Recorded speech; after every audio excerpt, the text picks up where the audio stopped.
What a great honor to be able to introduce for the first time ever anywhere the 45th President of the United States of America, Donald J. Trump.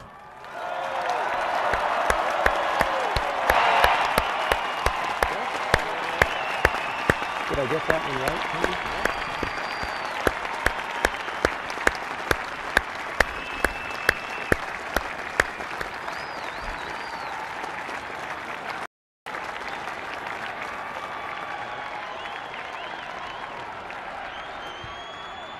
Chief Justice Roberts, President Carter, President Clinton, President Bush, President Obama, fellow Americans, and people of the world, thank you.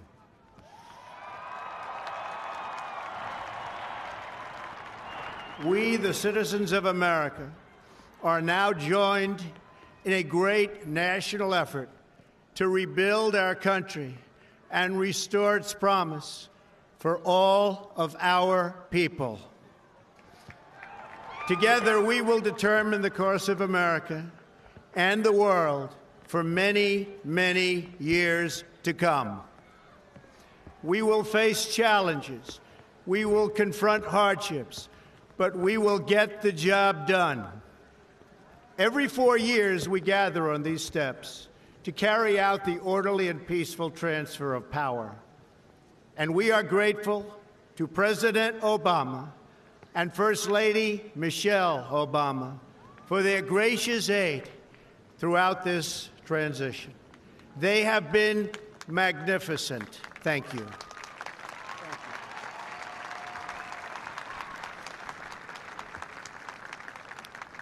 Today's ceremony, however, has very special meaning, because today we are not merely transferring power from one administration to another or from one party to another, but we are transferring power from Washington, D.C., and giving it back to you, the people.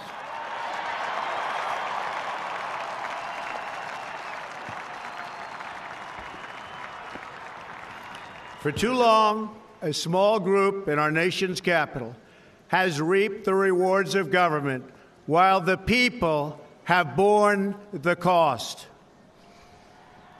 Washington flourished, but the people did not share in its wealth. Politicians prospered, but the jobs left and the factories closed. The establishment protected itself, but not the citizens of our country. Their victories have not been your victories. Their triumphs have not been your triumphs. And while they celebrated in our nation's capital, there was little to celebrate for struggling families all across our land.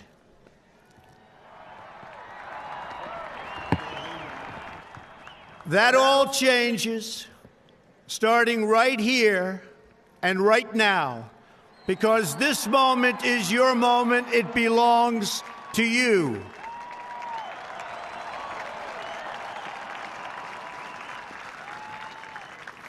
It belongs to everyone gathered here today and everyone watching all across America. This is your day. This is your celebration. And this, the United States of America, is your country.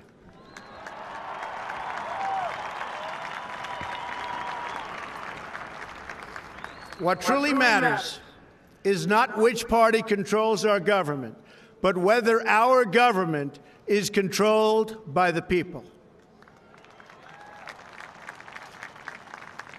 January 20th, 2017 will be remembered as the day the people became the rulers of this nation again.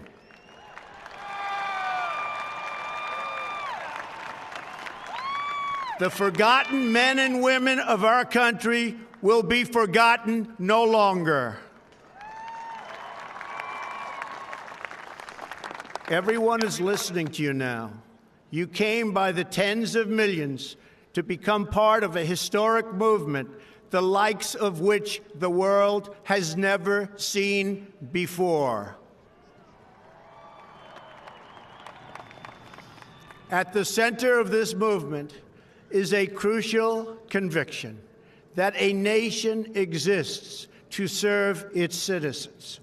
Americans want great schools for their children, safe neighborhoods for their families, and good jobs for themselves. These are just and reasonable demands of righteous people and a righteous public. But for too many of our citizens, a different reality exists. Mothers and children trapped in poverty in our inner cities, rusted out factories scattered like tombstones across the landscape of our nation, an education system flush with cash, but which leaves our young and beautiful students deprived of all knowledge, and the crime and the gangs and the drugs that have stolen too many lives and robbed our country of so much unrealized potential. This American carnage stops right here and stops right now.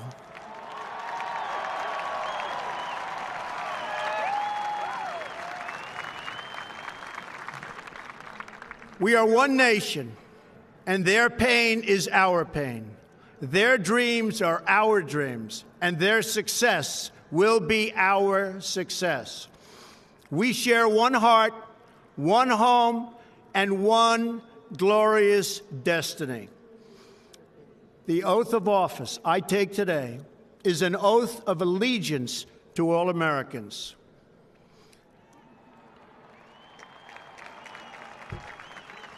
For many decades, we've enriched foreign industry at the expense of American industry, subsidized the armies of other countries while allowing for the very sad depletion of our military.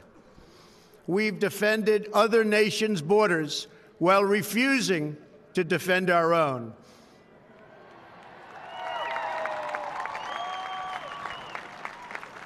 And spent trillions and trillions of dollars overseas, while America's infrastructure has fallen into disrepair and decay. We've made other countries rich, while the wealth, strength, and confidence of our country has dissipated over the horizon. One by one, the factories shuttered and left our shores, with not even a thought about the millions and millions of American workers that were left behind.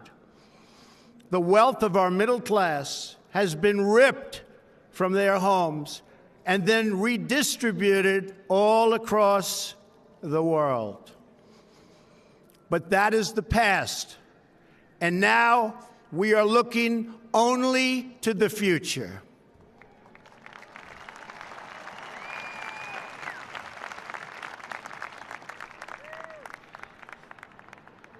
We assembled here today are issuing a new decree to be heard in every city, in every foreign capital, and in every hall of power. From this day forward, a new vision will govern our land. From this day forward, it's going to be only America first. America first.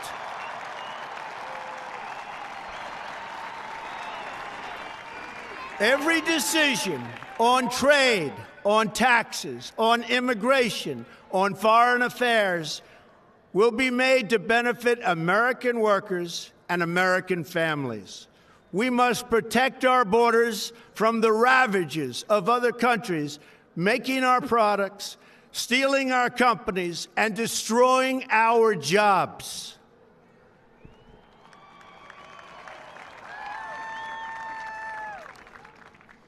Protection will lead to great prosperity and strength. I will fight for you with every breath in my body, and I will never, ever let you down.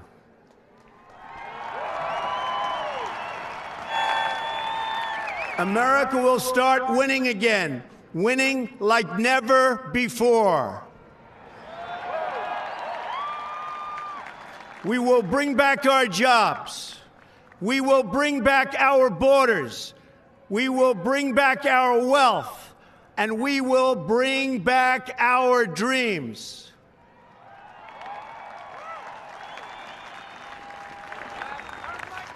We will build new roads and highways and bridges and airports and tunnels and railways all across our wonderful nation.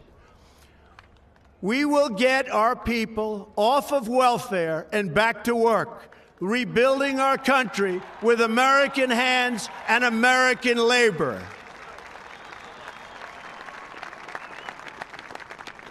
We will follow two simple rules: buy American and hire American. We will seek friendship and goodwill with the nations of the world, but we do so with the understanding that it is the right of all nations to put their own interests first. We do not seek to impose our way of life on anyone, but rather to let it shine as an example. We will shine for everyone to follow. We will reinforce old alliances and form new ones and unite the civilized world against radical Islamic terrorism, which we will eradicate completely from the face of the earth.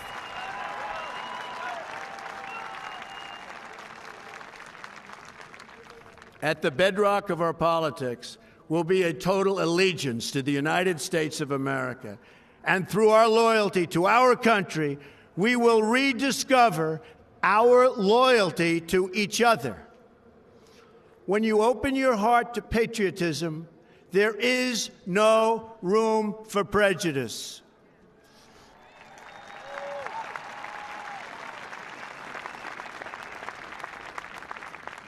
The Bible tells us how good and pleasant it is when God's people live together in unity. We must speak our minds openly, debate our disagreements honestly, but always pursue solidarity.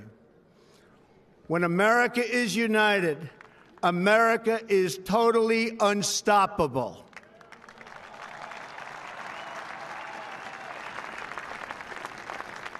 There should be no fear. We are protected, and we will always be protected. We will be protected by the great men and women of our military and law enforcement. And most importantly, we will be protected by God.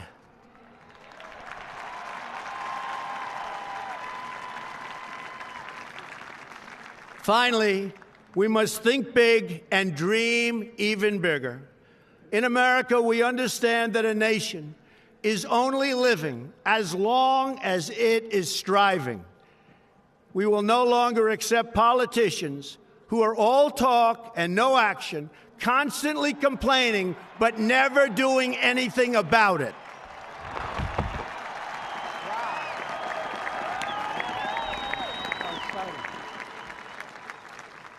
The time for empty talk is over. Now arrives the hour of action.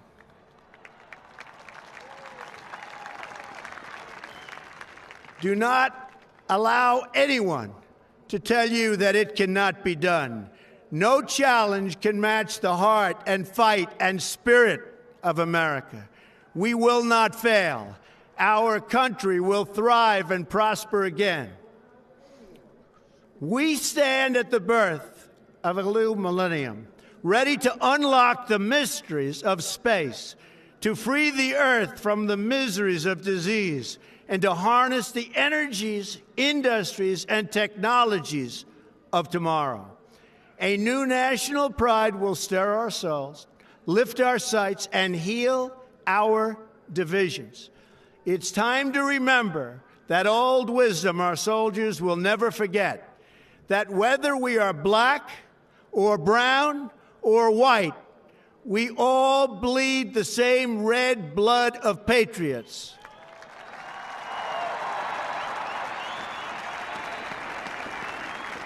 We all enjoy the same glorious freedoms, and we all salute the same great American flag.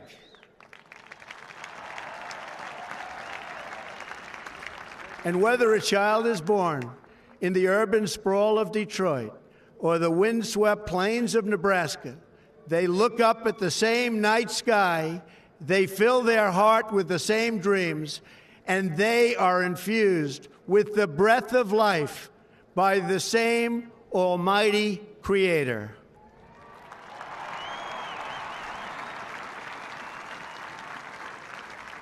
So to all Americans in every city, near and far, small and large, from mountain to mountain, from ocean to ocean, hear these words: you will never be ignored again.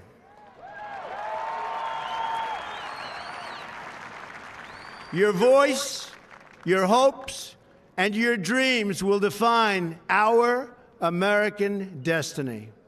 And your courage and goodness and love will forever guide us along the way. Together, we will make America strong again. We will make America wealthy again. We will make America proud again. We will make America safe again. And yes, together, we will make America great again. Thank you, God bless you, and God bless America.